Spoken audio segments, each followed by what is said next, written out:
Boom, boom. RotoBaller squad. We are the RotoBaller PGA show. Myself, Byron, the model maniac, and my main man, Spencer Aguiar, a.k.a. T of Sports, back at you for the AT&T Pebble Beach Pro Amateur signature event over there in Pebble Beach. It's a wonderful week. It's a no-cut event. We've got a great field full of spectacular golfers. Spencer, how are you on this Monday evening?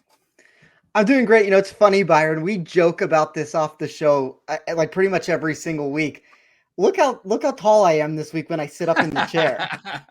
I know. I've spoken to you, and I say when I met you, I could not believe how tall you were. It was mind blowing to me because when you sit, you do sit kind of. You can really, get away from a bomb if it ever came your way. I think you'd be the number one survivor for sure. You're a little cockroach human, but.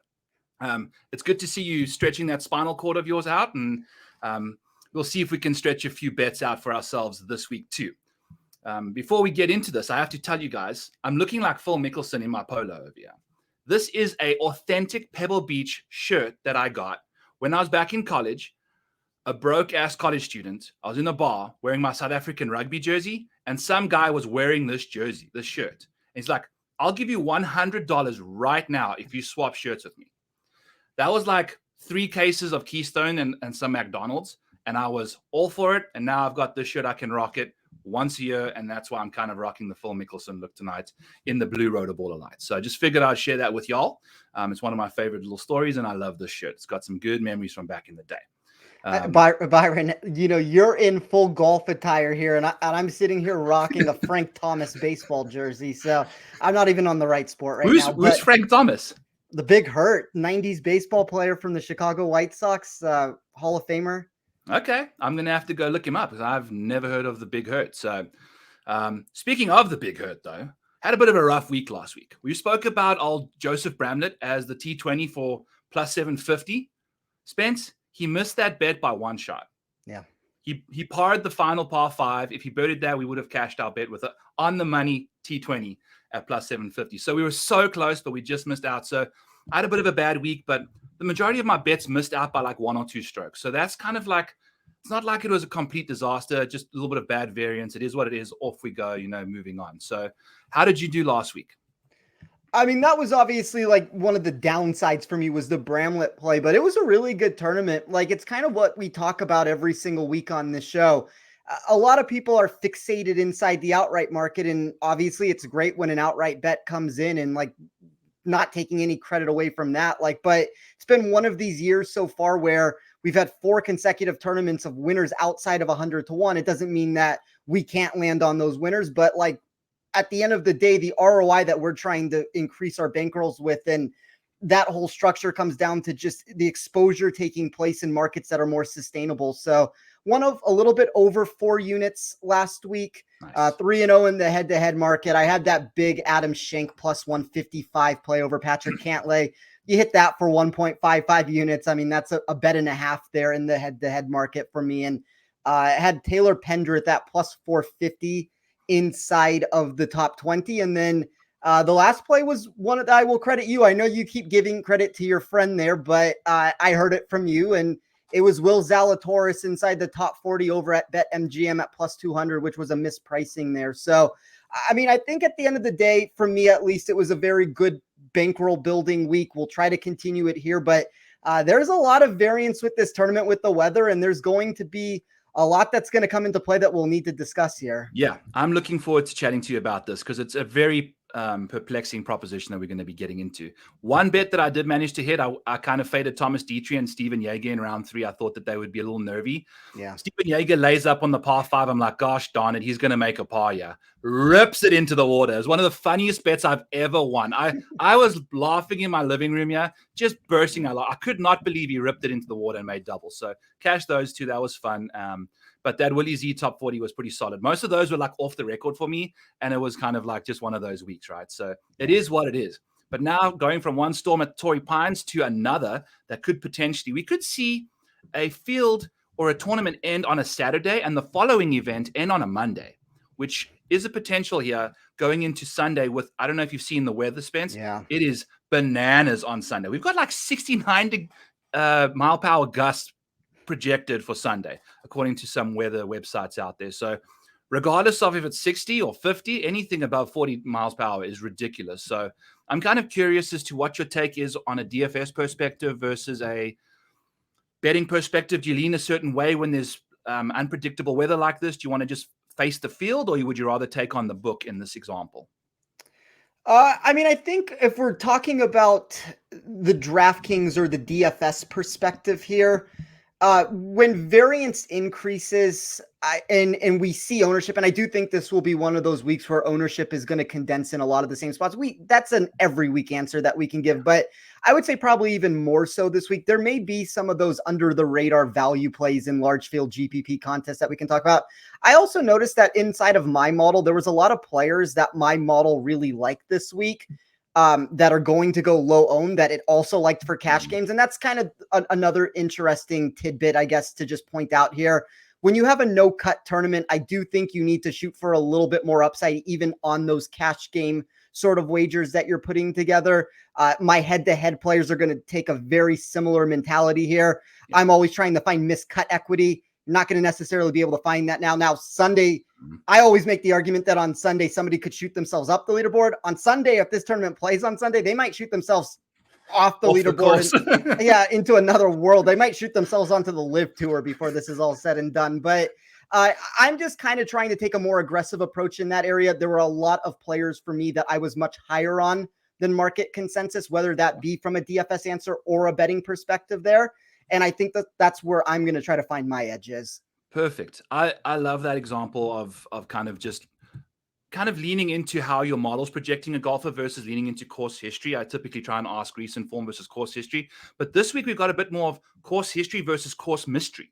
And I think we're going to have guys that are really good course fits for this golf course that typically haven't played here before, that might go unowned or unrecognized to a degree based off the lack of course history. And then others that have played in much weaker fields that have good course history, with tons of top 10s, top 5s, but beating the likes of Christian Bezuidenhout back in 2021 kind of thing. Like the guy wasn't a world beater back then on the PGA Tour kind of thing. So just an interesting way to kind of navigate the course history and find a few guys and avenues where you could imagine them and totally on like Monday morning, wake up and be like, man, I could totally see him having played good golf there. And he did. So it's going to be really interesting to see what cooks. And Casey in the chat saying Jason Day, we're going to get to him. Yeah, we've got some model combat coming up later in the show. We've got 4 guys we want to do model combat in. So that's going to be tons of fun. But before we do that, let's dive into some bold and the beautiful, Spence. We're going to take a look at the odd board. Yeah.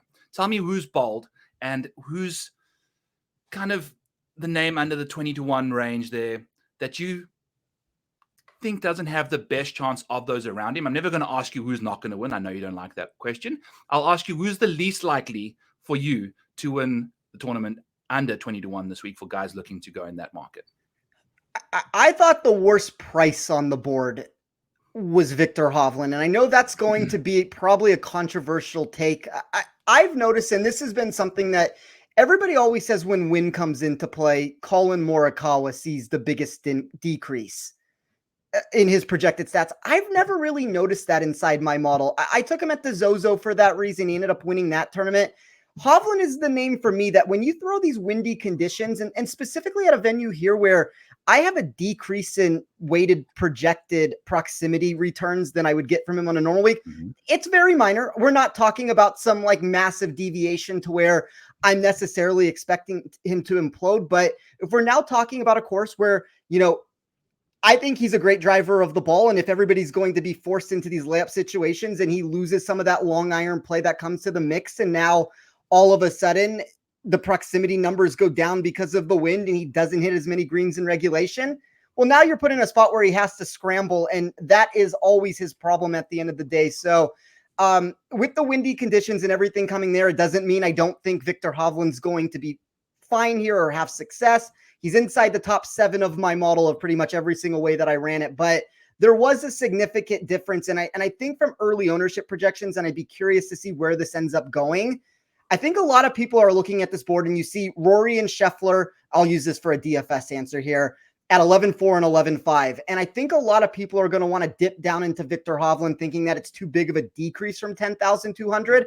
I could see him being the most popular name on the board of those 4 options that we're talking about. And I kind of think he has the least safety of any of them built into the mix. And the floor maybe isn't as high as the general public thinks. So, it's a difficult spot to where do you want to end up paying down if you're not playing Hovland, or do you want to go up to Rory or Scotty? But from what I have heard, like when I posted my DraftKings article earlier, one of the biggest takeaways I got from about 6 or 7 people just over and over again is everybody is off of Rory this week. And if that's how everybody's going to be, I will probably be very aggressive to Rory. Yeah. I looked at the US Open. And he was like, he finished 9th when they played you, I think in 2019. Did some solid stuff off the tee. I don't think we'll see that much this week, with kind of how the distance thing has changed. But just to wrap back to Viktor before we get to Rory, I really have some interesting takes on Rory too. Viktor's main strength is out of the rough. At courses with thick rough and just rough in general, he's one of the best out of the rough. He's like exceptionally good with long irons out of the rough. He's just strong and athletic out of the rough and gets immediate strokes gained anytime there's a thick, cabbage on the side of the fairways. This week, massively wide fairways. We can expect these guys to just be hitting from the fairway all the time. About 70% of the time, I think they're in the fairway here, which is a little bit more than tour average. So we're going to see these guys just dicing it up from the fairway versus guys with typically good, approach numbers that generate some good strokes gained out of the rough. So kind of navigating that avenue is going to be really important. And he's also one of the guys that has good course history here based off of, past performances when it wasn't that good. Tell me how many good players were in the field last year when you finished like T15 or whatever, Well, I wrote for a RotoBaller article in that. I mean, it was funny. I went back and I was going to use the same thing again. And I was just because I found it humorous. It's one of those things. If you could not get Jason Day to enter that tournament last year, that shows how bad that field was. Every single high-end star-studded player didn't arrive to that tournament. And as I said in my article this week, it took a signature event, $20 million purse to get everybody to come out here. But now that we do have all the top names out here for the most part, I don't know how great some of those results are, kind of to your point there. So course history is going to matter to a little bit of an extent. Obviously, you have the split course rotation, and Spyglass has a little bit more of a tree line protection there. So I'm kind of curious of how Pebble is going to play on the weekend if those winds do get crazy, because you're right on the coast there with absolutely no protection. Like, scores could get wild if everything goes south, but I just worry about Hovland's short game at the end of the day. I totally agree. And I think one name I'm going to go with as a beautiful name underneath 20-1 for me is going to be Colin Morikawa for some reason. I'm not a big proponent of Colin, but under 20-1, excuse me, at this golf course, I feel like he's just got that. His accuracy off the tee is totally fine. He lacks the distance that he typically makes up in accuracy. He's going to be completely okay off the tee. He's incredibly good with the wedges. I've got a really big thing for wedge play this week, as well as putting on power. I think those are the 2 really important keys for me. I'm not too concerned about course history, guys that haven't played yet, that have whatever. If you fit the mold for this golf course, I'm cool playing you. And I think I like Colin. And just cross my fingers, hope to die that they either play 36 holes on Saturday or they just don't play it all on Sunday, and he gets just pristine conditions for the majority of the time, because he's a fair weather golfer. But I'll play him in DFS. I just can't quite. I haven't played anyone less than 40-1 this week.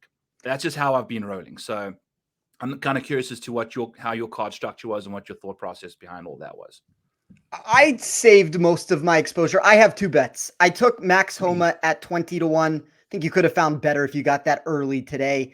I took Wyndham Clark at 100-1, which is kind of my boomer bust play that I'm going to play this week. But Morikawa was the second name, and I never play Morikawa, Byron. Like it takes like everything to go right in my model for him to end up making it. I really like him this week. I think he's a good value. I think that on a DFS answer here, there's going to be people that are going to jump off of him because of last week's miscut. I think this is a perfect course for him with his proximity numbers. Number 2 in my model in expected weighted scoring. That was a very intriguing metric for me of why I wanted to jump into the mix there. I'm probably going to leave the card how it is right now and not add anything else. But if there was a name I was going to bet, it would have been or will be Morikawa. Okay, that makes me feel a lot better. I was eyeing him out at 22-1. I just couldn't pull the trigger. I saw a John Wick clip today that I almost posted, but it was a little too graphic to kind of put on my Twitter. My Twitter timeline's got a little PG lately, a little R-rated for some people, but couldn't put a John Wick just mowing people down in a building, because that's basically how my outright card is today. It's just shooting bullets, going crazy, reloading, and locking it up again. I think I got like 9 outrights, and they're all 40-1 up to like 400-1 on a Sam Ryder bet. So we'll have to see how that goes. But Byron, just to touch on that topic really fast before we move on. I mean, I don't know how PG you've actually gone with it. Like, you posted a cartoon half-naked man on my DraftKings article. So, I mean, I guess you kept it as a cartoon, which is better as a real person. Hey, but, it was American Dad. Everyone loves a naked American Dad, and it's a great show. Yeah. Great show. And I think I did my own self half naked in the waves for Joe Idoni's when I was on his show the last time. So it's a problem. I'm starting to get less and less skin involved in my tweets, and I think we're going to have to dial it back, because I ain't no Page. So we're going to have to figure our stuff out there on that front. But the people seem to tolerate me in that department. So I thank you for all of that. So we're going to get into some other names here south of 20-1. Tell me who you really, really fancy. A little longer odds. I guess you've already told us you like those 2 guys. But if you weren't betting those other 3 names you mentioned, who do you like, Spence, in the range about 20-1 and up? Let me talk about Wyndham Clark for a second, just because I do want to get into him. He's one of those golfers that has a really high ceiling inside of my model and a low floor. And I think this is the perfect spot to kind of take a chance on him. If we look at what he has done recently, the results don't look great on paper. And I understand that. And you had all the live golf speculation around him, which, I mean, I guess I can feel pretty safe to say, at least at this particular moment, he's not leaving. I think Hatton seems to be the signing, which, I mean, I've lost my whole FSGA golf team over to live at this point. So that's an unfortunate situation. I'm so sorry. We were in the same boat. I think between you and I, we had 3 lineups get taken from Tyrrell Hatton in a total of 5. So we're in dire straits here. Yeah, and that's unfortunate. My team was 3-0 there. I was feeling good about that what I had going on there, Byron. But as we look at Clark with it, if you look at the last 24 rounds, and as you know, and as everybody knows who listens to me every single week, I run things from a 2-year running perspective. Yes. And that is something I did inside of my model, but I also ran things for the last 24 rounds. So I looked at weighted strokes gained total over the last 24 rounds for every single golfer in the field, and I weighed it inside of my model to be a certain way with the percentages, how I wanted them to be for Pebble Beach. And Wyndham Clark, despite the results he had put together, skyrocketed towards pretty much any way I ran it to a top 10 player in this tournament. I think he's going to go massively underowned, massively under the radar. There's going to be that boom or bust potential that he's going to bring to the mix. But I think the ceiling is very high if he puts the pieces together. And, if we're talking about him as a DFS play, and I'm curious to see where ownership ends up going, I don't think he's going to be much more than 6, 7, 8%. That's something we'll find out more tomorrow as more ownership comes into the mix here. But pretty much everything that I ran with him, despite the form, still had him inside the top 10 for me. So I thought that was a very interesting return. Yeah, I've got him ranked 14th in my model too. And, if you take a look at his last 24 rounds, he's 68th in total strokes gained. So there's a lot to be desired. But at the same time, we've seen this guy just pop off at random spots. And typically we've seen him, when he has won these tournaments, be pretty good with the wedge. But, his long-term situation for me is a little rough in that department. But at any given moment, the guy can he's the US Open champion, right? They played a US Open at this golf course too. So it's not the same as the one he won at, but I would say it's at least something to kind of go off of. Someone that I want to chat about in this range, and it's quite deep down the odds board, I snagged an 80-1 on Sahith Theegala. It's going to be kind of a way we're going to segment our way into some model combat. I'm kind of didn't expect to go this early, but I have Sahith ranked 24th in my model. And I think, Spence, I run in mine good shot percentage. I'm not entirely sure if you have that incorporated into yours. I know it's a really weird thing because it's 50-yard buckets that Data Golf has that I incorporate in there. He's one of the elite golf. He's one of the best in the field when it comes to good shots from 100 to 150. So if you take that out of the equation and just change it to strokes gained, he takes a massive regression. So I'm going to, preclude that with that comment, because I think that's maybe where you might be going to, and maybe you have some other reasons why you're not a big fan of him. But I just love the fact that he can just scramble his face off and really, really dial in the putter when he gets it going. But he's been super volatile, and taking a shot at him at 80-1, I feel like the odds are a little disrespectful in that department for a guy that literally won the 40 net, which to me, not quite the same driving difficulties as Pebble, but a similar California course that kind of requires scrambling and good power putting. Sahith, obviously won that tournament. So I'm curious as to your take on Sahith being a little further down your model than mine. I mean, I think there's something to be said about if there's very few books that have matchups out right now. At any of the sharper books that I somewhat respect the early movement with it, Sahith has become like a minus 130 or greater favorite against Denny McCarthy. And that's a golfer I really like this weekend, McCarthy. So, maybe you're onto something there. I do think he's a better outright bet than he is a DraftKings play, because I do think he's going to be very popular on the DFS slate. The price there inside the 7,000s for the upside that he possesses. Probably a lot of people are going to want to go there. I could see him. I mean, the only maybe answer that would come into play is that Hostler just gained so much ownership that people don't double dip with those two names. But I think it's going to be a lot of Hostler, a lot of Sahith that's getting thrown into the mix. I understand where you're coming from, because my model does have positive trajectory for upside on him. The floor, though, is super low, in my opinion. He is, as you said it best, he's a volatile golfer where things can really go south. He has an increase in weighted projected proximity inside of my sheet for this course. Not quite the returns that we got at the Fortinet where he won it, but you at least have that improvement. And, if you end up being correct where that good shot percentage really ends up saving him from that like 0 to 125 range, I don't hate it as much as my model does, I guess. Like there's certain stances where a player is super low on my model and I'm just 100% out, because I kind of go with my model more than I would say maybe 100% of people. Like I live and die by what my model tells me with it. But this is one of those spots where I think if you're shooting for upside in markets, he makes a lot more sense in those areas. So like, I don't have a massive problem with him for that reason. Yeah. I think maybe your issue is a little bit of safety concerns there. I can see how that comes into your model there for sure. You mentioned that he is a head-to-head matchup, and Evan doing the Lord's work transitioning us here from Sahith Theegala to Denny McCarthy, who I have ranked 52nd in my model and you have 13th. So we've got a massive discrepancy there. And that's our second model combat matchup of the evening. So tell me, Spence, why you have Denny McCarthy 13th. I know he's got some good course history, but tell me what convinced me. Like, I'm kind of curious as to where Denny got that steam, and I didn't manage to find it in my model. I ran a separate portion of my model that I turned into what I called a pitch and putt with it. I mean, I do think this is a pitch and putt at the end of the day here. So the definition of, yes, essentially that's exactly what this is. And he's outside the top 50 for me in weighted scoring, which is probably a lot of the ways that pushed him down in yours. But when I ran certain perspectives in my model, when I looked at POA putting, when I looked at how he performs on POA courses in the past, when I look at him coming inside the top 5 of my model in this pitch and putt scoring narrative, great scrambler of the ball at the end of the day with this, inside the top 16 of my model in weighted strokes gained total over the last 24 rounds, including being inside the top 10 of my model in weighted strokes gained total for this course. I think he's just a really good fit here. And I don't love, as I said, that all the early money's come in on Theegala. Like I think that hurts at least like the upside perspective of McCarthy if he's going to be an underdog in every single matchup. But if any of those numbers get pushed far enough, like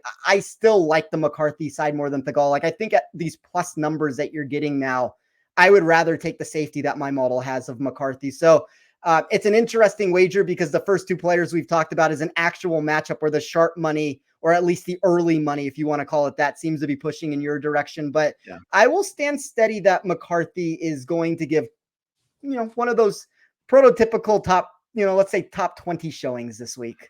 Well, the thing with Denny, Spence, at this venue, he could at any given moment do what he did last year on Sunday and almost win the damn thing going off in the morning wave.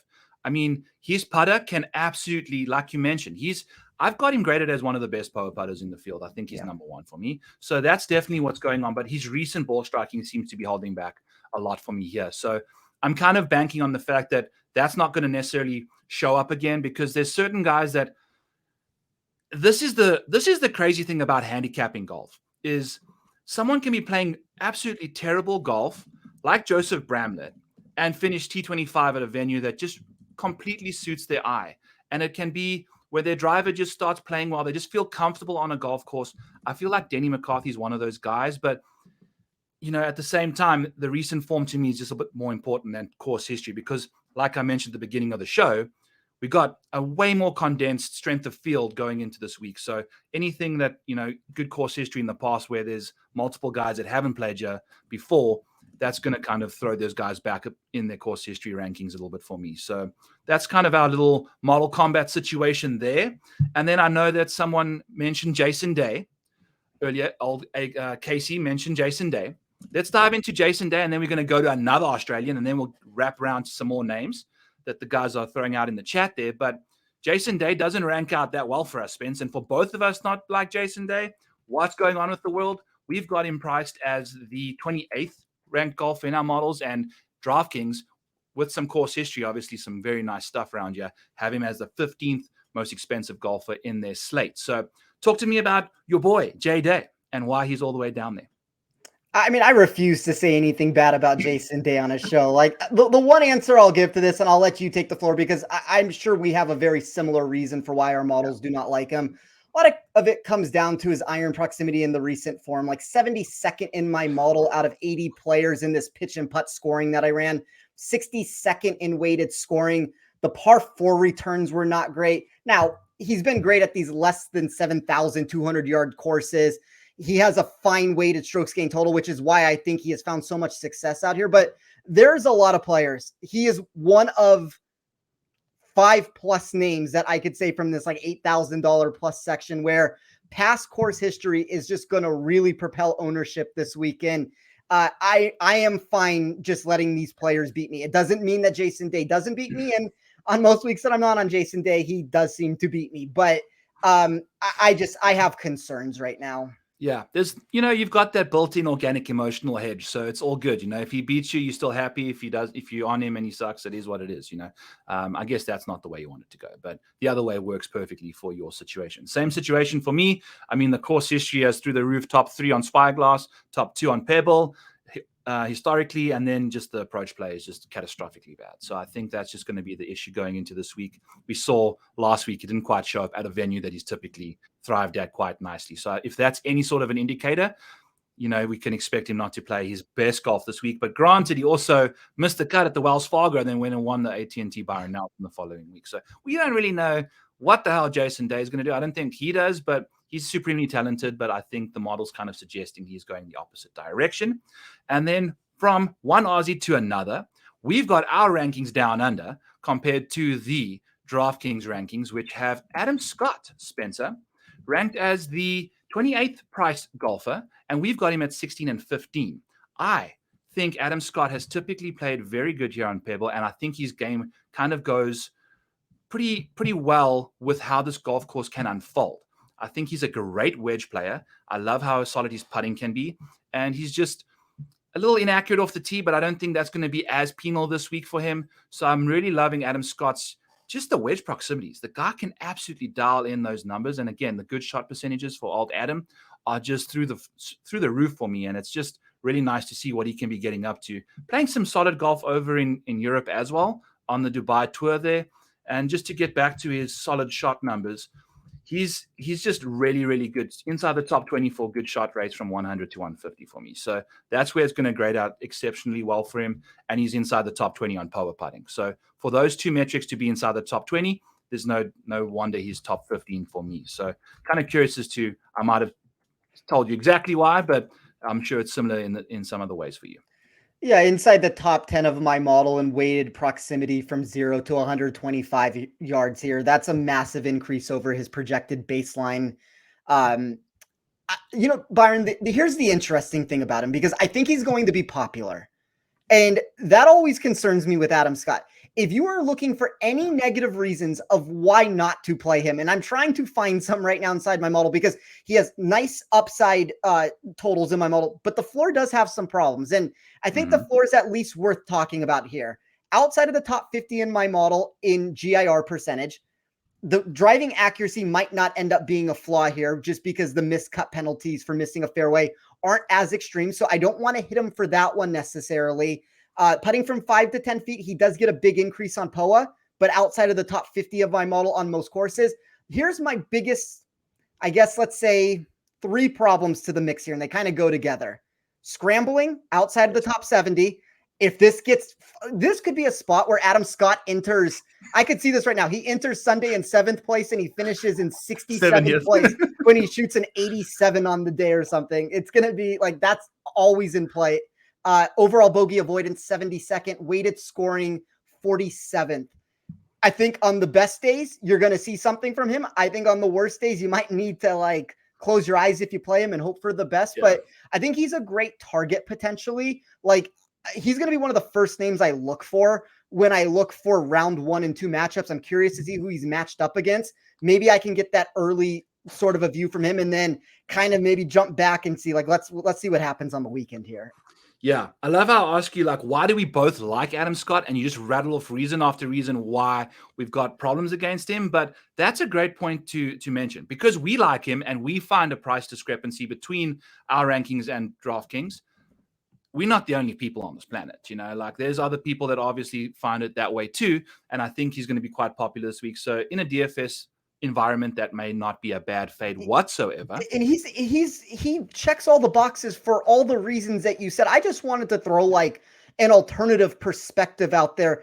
I have not made a decision yet whether or not he's 100% going to be in my player pool. I would like to see where the ownership lands. I think contest selection is going to matter. I think, as I said, there's ways to play him in different iterations of the board that might make more sense than others. Like for me, because he has those upside totals and the proximity numbers look so great, I'd rather bet on the upside. Like I'd rather bet him to come top 10 or to win the tournament than I would for an entire 4 days to come top 30 or whatever the number ends up being put out. That you're not going to probably get a top 30. That makes sense. But like the point remains, like I'd be shooting for more of those upside markets. And then for me, those daily matchups kind of give me that same upside because you only have to deal for 18 holes there. Absolutely. I think the thing with Adam is it's just that, you're going to get sheep in wolf's clothing or you're going to get a wolf that just wants to eat. So it's going to be really interesting to see what he can get up to. Our boy Ian in the chat here saying that this course plays similar to Kapalua, which is a very interesting thing because a few of these guys would have played there just recently this month. We get 5 tournaments, I think, in January this year. So a little fun-filled January for us. Lots of wedges, easy driving. If you don't know anything more about this golf course, go check out Ian's Scouting the Routing. It's one of the free articles we have out there, and it's impeccable. Like Ian, to me, is one of the few guys that I typically pride myself in saying, okay, if someone else does an article, I could probably do that for that person if they ever disappeared off the face of the earth, kind of like, say, Wyndham Clark's recent form. But I don't think I can do that for Ian. Like Ian can just dissect a golf course so well, and it's just the way I just learn things about a golf course when I read his article is really, really impressive. So go check that out. It's called Scouting the Routing over at rotoballer.com. It's a free little article there for you. So yes, he's saying he's supporting the Theegala take. I like that a lot. So yeah, we'll see what can happen. I'm not entirely sure where Theegala is going to play because he typically plays well at Torrey, and guy finished all the way like 60th or something last week. So not very good. Are there, Spence? Let's get back to our main man, Evan here, who was the transition king for us. He's been asking about Todd Father, old Brendan Todd. And in my little breakdown of the course, the research late night on Sunday last night, early this morning, we took a look at Brendan Todd, and this golf course suits him so freaking well. Like the way that his game just fits this golf course, it's like a glove. It's literally a 6'4" Brendan Todd glove. The guy swings it like he's 5'3", but he's actually 6'4", and just this course suits him so well. But for me, in a big field event, I cannot trust Brendan Todd once the weekend rolls around. And he's going to grade out well. He's always going to be he's 12th in my model. But if I go all the way to his scoring averages, 28th in round 1, 16th in round 2, 131st. I know there's not a lot of, this is like all the guys that played last week. I have to still filter that out, but it's terrible. And then 76th again for round 4. So he just cannot keep his foot on the gas.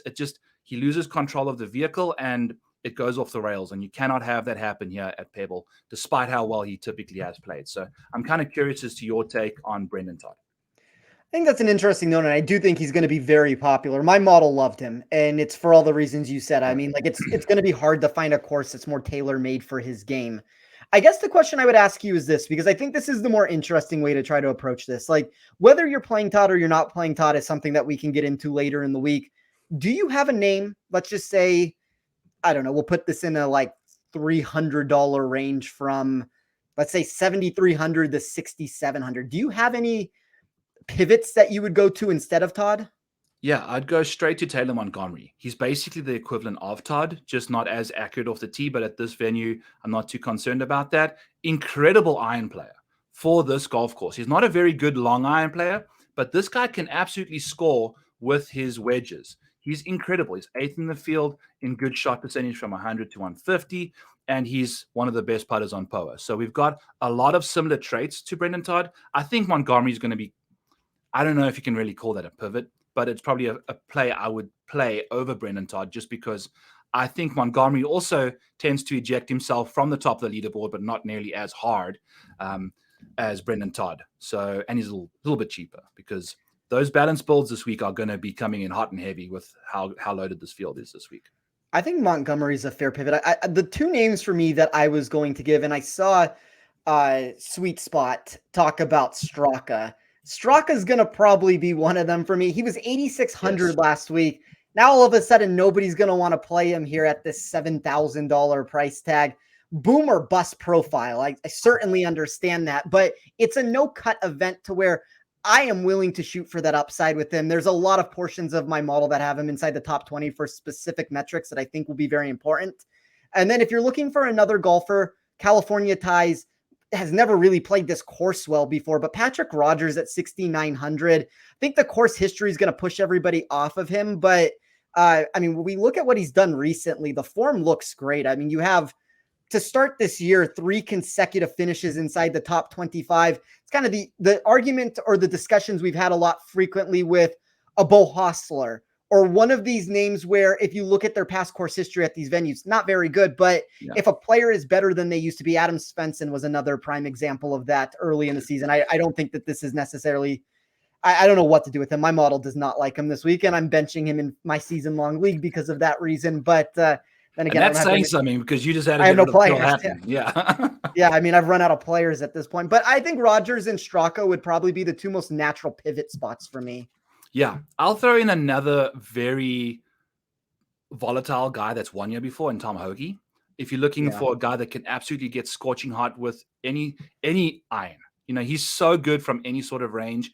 And if you just go back to the year he won here, he was just knocking pitching wedge after pitching wedge, just dead stiff. And at any given moment, he's actually trending very nicely on approach too.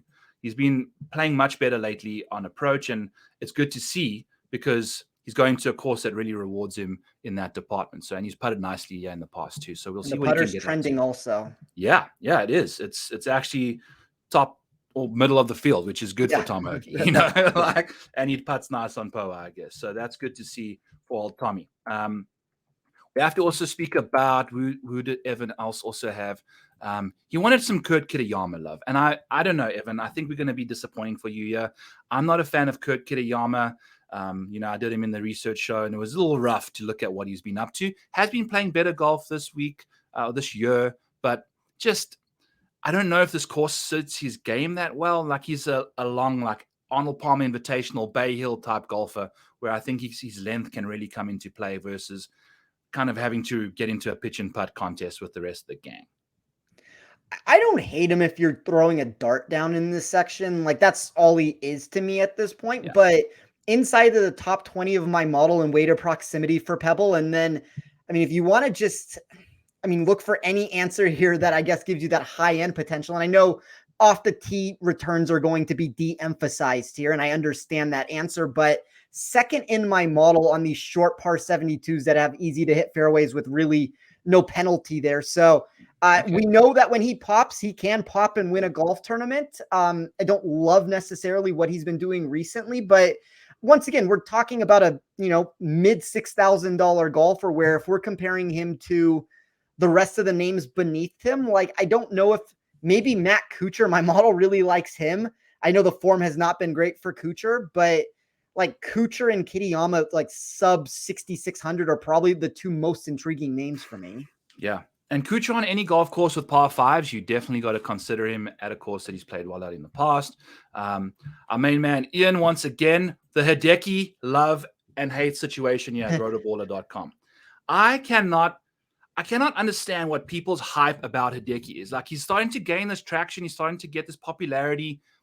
The last time Hideki Matsuyama finished inside the top 10 was at the Players' Championship, which is coming up in like 5 starts time. That was 2023. That was the last time he was inside the top 10. I can understand he's moving in the right direction, and he's not going to fall the 3-putt 4 holes out of 5. He's also not going to go and make 6 birdies to end the freaking round on Sunday, like, because he's so far out of contention. He's like Xander. When he gets close to the top of the leaderboard, the e-brake comes on, and he just loses control. And the putter is a massive concern. It's happened now at the Century. It's happened at the Farmers. To me, I can't get behind it, and people just are obsessed with him. And Shane Lowry making 9 birdies in round 1 and an albatross, and still not finishing anywhere close to the top of the leaderboard last week. What are we doing? So I just have this irrational hatred for those two guys, and I don't understand why. Maybe just cool us down a bit here, Spence, and kind of give Ian some love for Hideki if you have any. Well, I'm always 100% out on Shane Lowry, so I'll double down on your sentiment there. Hideki, I just think he's going to be too popular. He flashed a little bit last week, and everybody's going to want to run back to him, and I don't think he's necessarily cheap for the volatility that he's bringing to the mix. Like, I mean, if I'm trying to directly compare him to names in this mix, like, I would like to see where ownership goes, but I would rather play Tommy Fleetwood. Like, I would rather play... I know we're talking about a very popular golfer here, but I'd rather play JT Poston. Yep. Or Sam Burns. I'll take Sam Burns all day over Hideki. I know he's priced higher than him, but that's the way I would rather lean. Even Matt Fitzpatrick. I've also got an irrational hatred for Matt Fitzpatrick, so I'd probably play Matty over Hideki any day of the week. I would play Fitzpatrick also. Does he still have you blocked? Oh, yeah. And Justin Rose. I think he told Justin Rose to block me as well. So, or it was when you were doing your popularity contest and I had Justin Rose versus Cam Smith, and I did the David and Goliath thing, and I think he might have blocked me when I put the Justin Rose, the Bachelorette with the MasterCard ATM in the background, and the chick was like, he was screaming at the chick. I think that's what kind of called the dogs off there. So the British guys are just absolutely roasting me right now on Twitter. So tough scenes over there. Sia says, guys, Justin Thomas, Brian Harmon, Eric Cole in the playoff. I'm like, positive. Okay, Sia. That's going to be quite the call coming from the top rope there. So we'll see what comes. Eric Cole in a playoff is going to be tough because he's also a perennial e-brake as he gets to the top of the leaderboard kind of guy. I did want to also mention a pivot in the 6K range is another Safa that I don't know if he's catching some steam. He's all the way down 64th in the model for me. But personally, just taking a quick look at what he's got up to at the Amex, similar kind of a venue, I would say, versus Torrey last week where he kind of sucked it up. But Christian Bezuidenhout, my boy, I mean, he's had some good performances here. People don't like to play him. He doesn't really ever get that popular. And, you know, he can dial in those wedges. And his distance off the tee is going to be completely acceptable at this venue. So kind of curious as quickly on your Bezzy take as we start getting out of here. Yeah, I think great bounce back spot for him, 30th in my model. So I'm a lot higher on him than you are. I think that when we talked about this last week, like his lack of distance was always going to be the problem. I still think he's playing fine golf. This feels like a nice opportunity for him to put the pieces back together. I'm curious to see where the ownership ends up coming in. Don't know what that answer is going to be, but I do think he's an intriguing name this week. Yeah, he typically kind of just went out and played the North Course and rattle off 9 straight bars, you know, when I had him in Showdown. So he broke my heart last week, but it is what it is. We'll see what we can get up to with my boy Bezzy. Boys and girls, kind of expedited this show. We're going to have to keep it under 45 minutes per strict orders from the top so we can get some good SEO metrics when we post this elsewhere. So we really appreciate you guys tuning in. Use code TOFF or code MANIAC for 10% off our premium stuff. I hope you guys got a good little taste for what you can get from behind the scenes there at Spencer's article. Spence, let us out here with the last 20 seconds, baby.